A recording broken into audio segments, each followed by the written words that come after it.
안녕하세요. 사건 엑스파일 잔맛입니다. 오늘은 2010년 발생한 실제 사건 속으로 여러분을 안내하려고 합니다.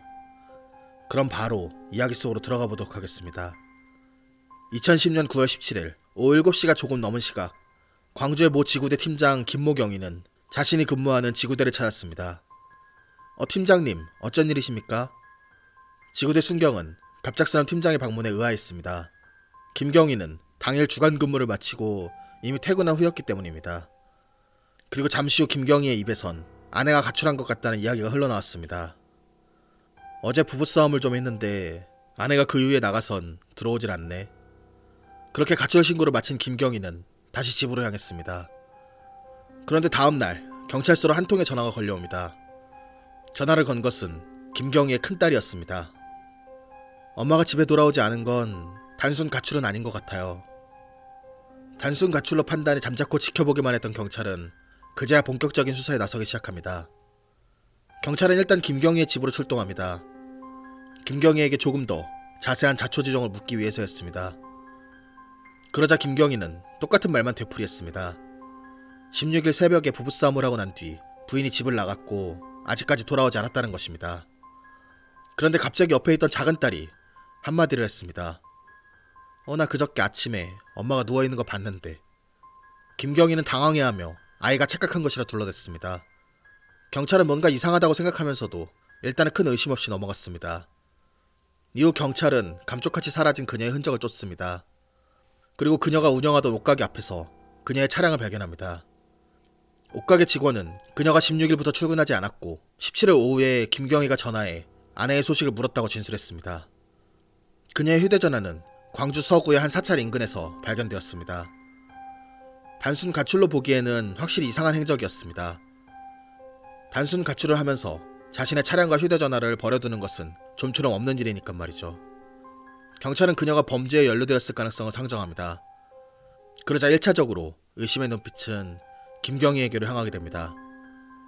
평소 부부 사이에 다툼이 잦았다는 아파트 주민들의 진술도 확보한 상황이었습니다. 한편 그날 저녁 김경희는 야간 근무를 하러 지구대에 출근했습니다. 김경희는 평소와 크게 다른 것은 없었지만 부쩍 말수가 없었습니다. 함께 근무한 경찰은 아내가 실종됐으니 그럴만도 하다고 생각하고 대수롭지 않게 여겼습니다. 다음날 오후 3시경 경찰은 김경희를 참고인 신분으로 불러 아내의 실종에 대해 추궁하기 시작합니다. 하지만 김경희는 여전히 같은 말만 되풀이했습니다. 경찰은 김경희의 작은 딸이 했던 진술을 바탕으로 추궁을 이어갔습니다. 16일 아침까지 아내가 집에 있었고 둘 사이에 무언가 일이 있었던 것이 아니냐고 몰아붙였지만 아예 착각일 뿐이라며 모르쇠로 일관했습니다. 그리고 실제로 작은 딸은 16일 아침에 엄마를 보지 못했다고 진술을 번복하기도 했습니다. 한편 이와 별개로 경찰은 김경희의 집과 차량을 상대로 수색을 시작합니다. 그 결과 김경희의 차량 뒷좌석에서 혈흔 9점, 차량에 있던 수건에서 혈흔 3점, 그리고 김경희의 집 거실 바닥에서 혈흔 9점을 발견합니다. 경찰은 이를 토대로 김경희를 압박하기 시작했고 결국 그날 오후 9시 20분경 김경희는 범행을 자백합니다. 그가 말한 그날 새벽의 진실은 이렇습니다. 2010년 9월 16일 새벽 1시 40분경 광주 서구의 모 아파트. 김경희의 아내는 늦은 귀가를 했습니다. 김경희는 왜 그렇게 늦게 오냐며 그녀를 다그쳤고 그렇게 두 사람의 말다툼은 시작되었습니다. 이미 아내의 잦은 외박과 늦은 귀가로 빈번하게 말다툼을 벌여오던 터라 이미 부부간 갈등의 골은 깊은 상태였습니다. 더구나 거듭되는 가정불화로 지난 8월 말 김경희와 아내는 협의이혼 신청 후 조정기간 중이었습니다. 그날 새벽 두 사람의 말다툼은 계속 이어졌고 김경희는 아내에게 남자가 생겼냐며 바람을 의심하는 말을 했고 아내 역시 격하게 반응하며 싸움은 점점 격화되었습니다. 그렇게 계속된 말다툼에 지친 아내는 김경희의 말을 뒤로하고 욕실로 들어갔습니다. 김경희는 아내가 자신의 말을 무시한 채 욕실에 들어가자 순간 밀어오르는 화를 주체하지 못하고 욕실로 따라 들어가 아내의 목을 졸랐습니다. 그 시각은 새벽 2시 30분이었습니다. 아내가 귀가한 지 채 1시간도 되지 않은 사이에 참극이 벌어진 것입니다. 이후 김씨는 아내의 시신을 욕조에 넣어 보관합니다. 작은 딸이 아침에 일어나 욕실에서 엄마를 목격했지만 김경희는 서둘러 작은 딸을 학교에 보냅니다.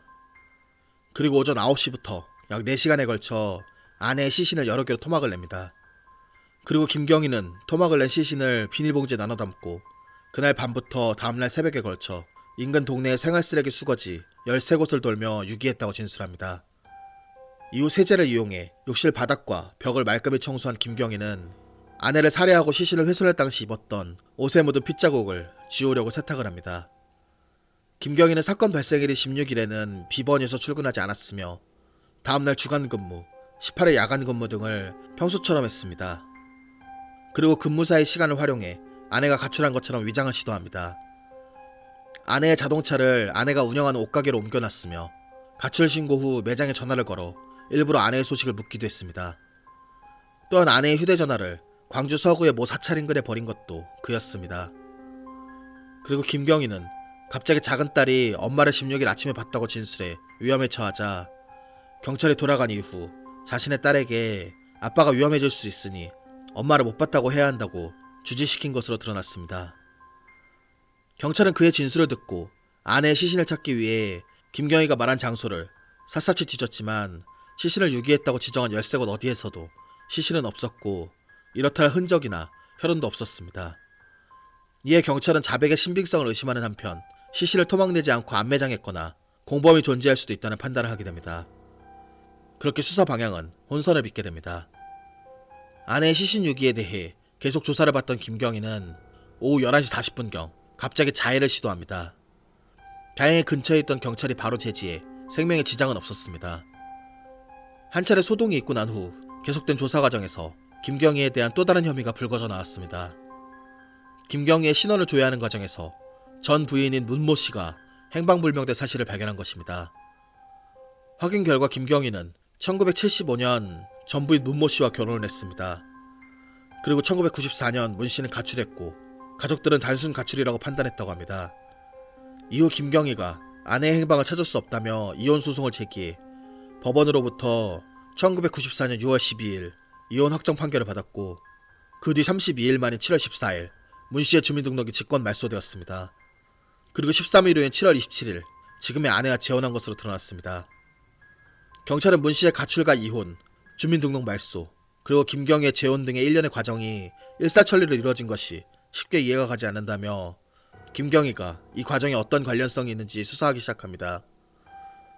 당시 문 씨는 주민등록이 말소된 상태라 생사 여부를 확인할 수는 없었지만 통화 내역, 보험 내역, 금융거래 내역, 출입국 기록 등을 확인해 일체의 기록도 남아있지 않다는 것을 파악합니다.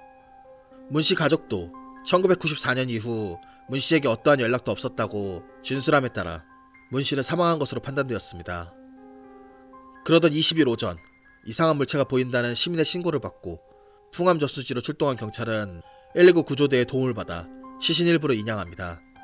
김경희 아내의 시신일 수 있다고 판단한 경찰은 119 구조대와 함께 저수지 일대를 수색하기 시작했고 20일 오후 가방과 비닐봉지에 나뉘어 담겨있던 시신을 모두 인양하는 데 성공합니다.